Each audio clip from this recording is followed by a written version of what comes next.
Yo, YouTube, what is up? My name is Gore, and it is finally here. We are finally up to the NFL. Week 1 is about to kick off. This video is being posted Wednesday. It is about to kick off tomorrow, Thursday. And with that being said, us football fans, we do not have to worry about a single weekend of what to do from now until January, because it's all football all the time. And you just can't get any better than that. So what I'm going to do, I'm going to be making my NFL picks here. We're going to do the same thing as college. The only thing I've decided on last minute is I'm just going to do these NFL picks here. We're going to do them standard instead of, you can do the confidence option as well with the NFL, but I'm going to stick to just standard for the first time. Just kind of pick them straight, and we'll see where we shake out. We'll leave the confidence for the world of college ball. So just go through these down the list one by one, kind of give you some my thoughts and kind of where I'm leaning, and then we'll make the picks. And we'll start out with the Thursday nighter, the kickoff game. Obviously, it's the Chiefs. They are the Super Bowl champs, the defenders. But there is some intrigue with them, with some potential missing players. Travis Kelce got hurt apparently in practice, and now it's a question as to whether or not he's going to play. And Chris Jones is literally nowhere to be found. I mean, they need to send a search party for Chris Jones. He's just nowhere near the team, and who knows? That's the same situation with a couple of players in the league with some other teams. But Chris Jones is a no-show. Travis Kelce is hurt. And traditionally, the Super Bowl winner from the year prior tends to struggle in these games. I remember the Buccaneer Cowboy game, where really the Buccaneers were coming off that Super Bowl, and Dallas really outplayed them, but Tampa Bay found a way to win. So this is an interesting game for me, especially if Kelce does not play. And obviously, Chris Jones is, unless something changes between now and in the next 24 hours or so. It doesn't look like Chris Jones is going to play in the game either. The Lions, my fear in this situation was that the Lions come off all this hype from last year. They make their run at the end of the year, put themselves on the map, and then they get thrown into this Thursday nighter opener against the Kansas City Chiefs, and it kind of sets them up for failure right off the bat. I don't think that's going to be the case here. I don't think they're going to win. I will pick the Chiefs to win, even minus Kelce and Chris Jones. But I do think this is going to be a competitive game, and I do think the Lions are going to outfit themselves pretty well. I don't think they're going to get embarrassed on the national scene here. This is a big step for them, going from the lovable losers to now thrust into the spotlight week 1, game 1. I think they're going to outfit themselves well. The offense, obviously, is going to be able to put up points. The defense is retooled. It started out terrible last year, the same old Lions, right? But they kind of righted the ship a little bit. So I think this opener is going to be a very, very interesting one. And I think it's going to be competitive, but I do think the Chiefs will get the win, despite all the potential missing players and the Super Bowl hangover stuff and all that. So that's game 1, and then we'll head to Sunday, go right down the list here to the next game. Carolina, Atlanta. Two teams that kind of are retooled a little bit. Atlanta, kind of a younger team, questions on defense. I think it could be an improved team. I think I had said it. I said it in the lead up to the draft. I had said to my buddies, I was like, the team that takes Bijan Robinson their offense is gonna immediately become better. I love the kid. I think he's a great player. I think he's got great pro potential, and he wound up obviously in Atlanta in a pretty good scheme, in a run-first scheme. So I think he stands to benefit. I think Bijan Robinson can have a really good year. Carolina's also retooled. Both these teams are kind of looking at what they've got quarterback-wise. Desmond Ridder is taking over in Atlanta, and obviously Bryce Young, numero uno in Carolina. So we'll see. I think which roster do I like a little bit better? I like Carolina's retool job a little bit better, so I'll take them here to get the win on the road week 1. I just like the weapons around Bryce Young a little bit better overall, even though I like Bijan Robinson a lot. Just a little bit less in Atlanta, I feel, and I think Carolina could get off to the good start, get Frank Reich the win in week 1 on the road there. The next game up, the old rivalry, the old Ohio rivalry, Cincinnati-Cleveland. I don't know what to really expect with Cleveland. Deshaun Watson obviously is a bit chaotic there. With the off the field stuff is going to kind of haunt him for a while. But this is, he gets to start this season now right from the get go with the Browns and Nick Chubb and all that. So I think Cleveland could be right there in the race in a division that's going to probably be very competitive. All four teams, I think, are going to be pretty good. And obviously, the Bengals are the Bengals. The Bengals have loaded up. They are a contending team in the AFC overall, and in the entire, obviously, across the league. Joe Burrow and Jamar Chase is just a disgusting combination. It's almost not fair at times. So I like the Bengals to get the win here. These two teams kind of play good games no matter what. So it's like a throw the record out type of deal with them. But I like the Bengals to get the win. And the Browns, I think the Browns can have a good year, but I think they'll start off with the home loss here to the rival Bengals. I keep going here.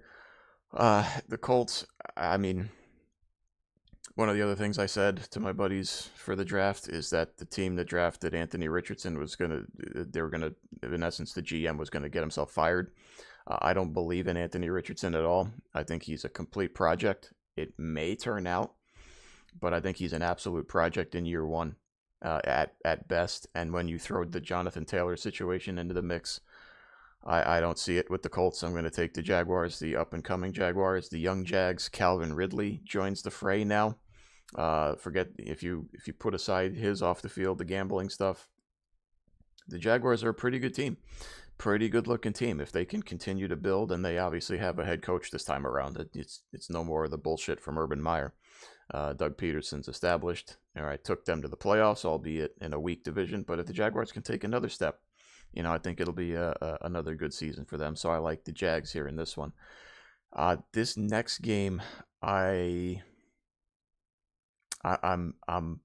literally, as I speak to you, I'm kind of waffling on. I don't trust the Vikings defensively at all. I was looking at kind of their depth chart, the way it's looking right now. Boy, this is going to be I don't know. I know Minnesota's going to put up points, and Kirk, who is one of my favorite quarterbacks in the league, Kirky, and Justin Jefferson are gonna light it up at times. But man, I don't see where the defense is coming from here with Minnesota. So I guess I'll just do it. I guess I'm just I'll take the Buccaneers on the road and kind of the upset here. The Buccaneers are going to play better defense. I know that. The question is what they'll get out of Baker Mayfield. I think they'll get enough, at least in this game. For the whole season, we'll see. But I think in this game, I think they'll get enough to kind of outplay Kirk and the Viking offense. And I think they'll be able to play enough defense, whereas Minnesota, I don't know. I think this is going to be a bad defensive team. So who knows where the Vikings shake out. But I like the Buccaneers in week one in a little bit of an upset there. Upset number one. I think I'll be kicking a couple around here. But we'll keep moving on. Next game, New Orleans, Tennessee. Again, New Orleans breaking in Derek Carr. I think that was a good signing for them. I think he's gonna, he's gonna make them a better offense overall. If Michael Thomas can stay healthy, obviously that will be a big hookup, and that will free up Alvin Kamara to do some more damage. And the Saints, obviously, at home are always a different animal, right? That environment's crazy. The Titans, I can't believe we're saying this with the Titans, but it's like, how much does Derrick Henry really have left in the tank? He's run it so much over the years, and he's been hit so much, right? Because they put all the offensive workload on him. I just don't know. I don't know where the Titans are at. I think there may be a team on the decline a little bit. So I will take the Saints here at home to get the week one win. And with that, we'll move on to, now I'm a 49er fan. So I've been kind of dreading making this pick. There are a couple of things in play here, okay? Again, as I make this video, Nick Bosa is nowhere to be found. And it doesn't sound like he's anywhere close to joining the team. Okay, well that takes the defense as a whole and it takes them from up here to down here. It changes everything with that defense. And when you couple that with the fact that the Steelers are always a competitive team, right? I know they're kind of, Kenny Pickett year two, George Pickens, right? The defense is always going to be the defense, right? Offensively, they have a bit of an identity crisis. Are they a passing team? Are they a running team? I don't know yet, but usually the Steelers are a run first team, so we'll see if they maybe get back to that with Najee Harris. Um, the 49ers are a notoriously slow starting team under Kyle Shanahan. I know that. So I don't like doing this, but you combine no Bosa, you combine Brock Purdy coming off the injury, and really, what is he yet? We don't quite know. I hope he's the answer at quarterback, but I'd like to see another full year of it. So I am actually going to take the Steelers in the upset here, and I'm going to go against my Niners. Not because I'm, doing like the reverse psychology bit or anything, but I do think the Steelers can sneak up here and get the win. I think, like I said, the 49ers, I'm used to them starting off slow. They do it almost every year now. So I think this is a spot for an upset, and I like the Steelers at home.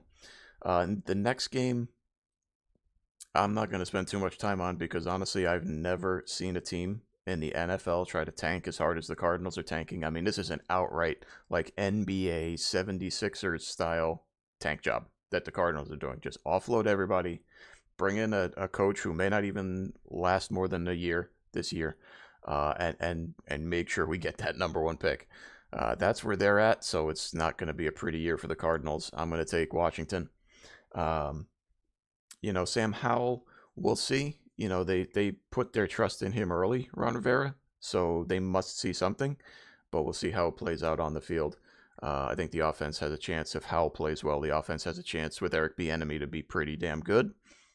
And obviously, the defensive line is a menace there. So, and again, a good competitive division, the NFC East. Got to get off to a hot start. Washington cannot lose this game. So I will take them to get the win. Probably one of the easier ones of the week, really. The next one, Houston goes up to Baltimore. I'm going to take the Ravens. Houston obviously is rebuilding, very young team. I think they're finally headed in the right direction, though. I think, with CJ Stroud, will be a question mark. We'll see. But I think Will Anderson gives the defense a boost. And obviously, my man, D'Amico Ryans, the old 49ers defensive coordinator. I think he's a good coach, and I think similarly to the Jets, really with Saleh, I think the Houston Texans are on the right path. It may not materialize this year, so I'll take the Ravens at home in that one, and we'll keep going here. This is some of the later games now. There's been a lot of talk about the Bears. Obviously, this is the old rivalry, Packers Bears, right? Gotta love it. Must see, no matter what. The Bears, again, another retooled roster. They brought some guys in. I'm just not so sure. I think people are bagging on the Packers a bit prematurely. I'm going to take them. I'm going to pick them to beat the Bears. I'm going to have them go in there, and as Aaron Rodgers said, maybe it's not just an Aaron Rodgers thing. I own you. I think it's just a Packers thing. I think the Packers have enough around Jordan Love. I don't think, there's been so much talk about Jordan Love. I feel like you're forgetting about the fact that the rest of the Packer roster is actually pretty good. They've got a good defense. They'll hang in there. And they've still got Aaron Jones. And yeah, the receivers are young and upcoming, but I think they have enough. And I think they'll do enough in this game to beat a kind of a retooling Bears roster. I think the Bears, for Justin Fields, right? This happens a lot. You can run around and make plays and look great and dynamic, and that's fine. But eventually you got to throw the ball, and eventually teams will take away your legs, and Justin Fields needs to become a bit better of a passer. And you could tell the Bears are trying to do that with the roster reconfiguration, so we'll see. But I think in week one, I actually think people are sleeping on the Packers a little bit too much. I like Green Bay to get the win on the road. And let's kind of move on and kind of get some of these done because we got a bunch more. I don't know how to feel about this next game. The Raiders Broncos. I'll pick Denver here. This is kind of a toss up to me. I think we'll go with Sean Payton getting the win in week one. Again, Jimmy G, my old buddy Jimmy G, who I got very frustrated with at times with the Niners, takes the helm here. you know what to expect with Jimmy G. He's gonna make some throws. Jimmy G is good at what he does. He throws the short intermediate stuff well. He does not push the ball down the field very well, and he will throw some clunker interceptions that make you go, "What are you fucking doing?" I know Josh Jacobs just signed a contract there. I don't know. I I was thinking taking the Raiders here, but maybe I don't know. I'm gonna stick to my guns. I'm gonna go with the Broncos to get Sean Payton and Russell Wilson back on the winning path after the disaster of last year. We'll move on to the next one. Eagles come up to New England to play the Patriots. The Eagles lost a little bit in the offseason. They lost some, but by and large, they're still going to be, a top tier, top of the line team. And for the Patriots, I just really enjoy picking against the Patriots. I'm a New York guy. I used to live in Connecticut. But I'm not a Patriot guy. I'm a bit of a Patriot hater. So any chance I get to pick against them and Mac Jones, I will take the opportunity to do so, because I don't have to think Mac Jones is pretty overrated. But give me the Eagles and we'll move on. This game is a tough one for me, because I always say this with the Miami Dolphins. I'll believe it when I see it. We hyped them up every year, and then they just fall back into the mid pack where they always are. They go out to the Chargers, a team that, I don't know, if I were a Charger fan, I might not be alive anymore. The way they invent ways to lose and kind of just, I don't even know how to describe some of the ways the Chargers lose football games. I'm going to pick them here, just again, because I know Jalen Ramsey's hurt. He's not going to be around for a while. So I think Kellen Moore maybe gets the offense a little bit more consistent. And if I were the front office for the Chargers, I would have had Brandon Staley in the office this offseason and said, if you go for another fourth down, that's ridiculous. I'm going to fire you on the spot. If we're still playing, if we're on the field, I'm going to fire you. I'm going to just no more of this fourth down shit. So if they can clean that stuff up, I think they can get the win here against the Miami Dolphins. An NFC West matchup next up here. The Rams. The Rams sold their soul to win a Super Bowl, and they did. Right, so you give them that, but now there's the aftermath, and I think now it's not going to be pretty for the Rams. They don't have a lot of talent, especially on defense. It's Aaron Donald and basically just a bunch of guys. Cooper Kupp can't stay healthy, and Matthew Stafford is getting older. They brought him in specifically to win the Super Bowl. Everything they did was to win that Super Bowl at the expense of everything else. Well, now we're at that point of everything else, and I think the Seahawks are an ascending team, as much as I, as a 49er fan, hate to see it. The Seahawks are always a thorn in our side, and they're also kind of on the up and up. So I think Seattle will get the win fairly handily here. That brings us to the last two. You get the Sunday Nighter and the Monday Nighter, two good ones. Cowboys, Giants. I'll take the Cowboys here. I think the Giants, what are you going to get with Saquon? Daniel Jones is, to me, extremely overrated. I do not buy Daniel Jones at all. I think they kind of capitalized on managing Daniel Jones a bit last year and playing really good defense. They got probably the best they could get out of him at the quarterback position. Daniel Jones, for the Giants to take the next step, Daniel Jones has to take the next step, and that means actually throwing some touchdowns and not running around all over the place. I call him, I was with my brother, I was calling him budget Josh Allen, because the regime comes over from Buffalo and they kind of have that sort of mold of a quarterback, and so they kind of used Daniel Jones in that mold, but he's got to become a little bit closer to Josh Allen. He's not going to get there, but in order for the Giants to be a better team, Daniel Jones needs to throw the ball more. Darren Waller might be in the mix there, but I think the Cowboys, a team that's, basically everything and Dak Prescott, right? Defense is going to be fine. Micah Parsons is a freak. Can the offense kind of keep pace? I don't know that they're going to be the same prolific passing offense. Tony Pollard's a good player, and they probably would have won the playoff game, honestly, if Tony Pollard didn't get hurt. So I like Dallas to get the edge on the Giants in the nightcap, start out their quest to kind of get back to the NFC Championship game and all that. and I like them week 1. And that brings us to the much anticipated Monday nighter. A lot of hype. I compare the Jets actually to kind of Colorado in college. A lot of hype, a lot of talk. Colorado went out and did it. When it was time to put the team on the field, they played well, and they found a way to win a football game. I actually think that that's what the Jets are going to do here as well. Aaron Rodgers brings them instant credibility. Brought over a bunch of people on the offensive side: Randall Cobb, Alan Lazard, Dalvin Cook. I mean, the team is loaded. It's got star power everywhere. The defense is top 5. They just have to put it together on the field. Everything about them says they're going to be a contending team in the AFC. You just haven't seen the group do it yet.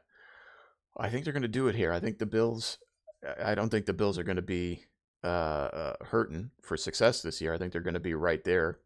But I think just the Jets at home, September 11th, it's the makings are there.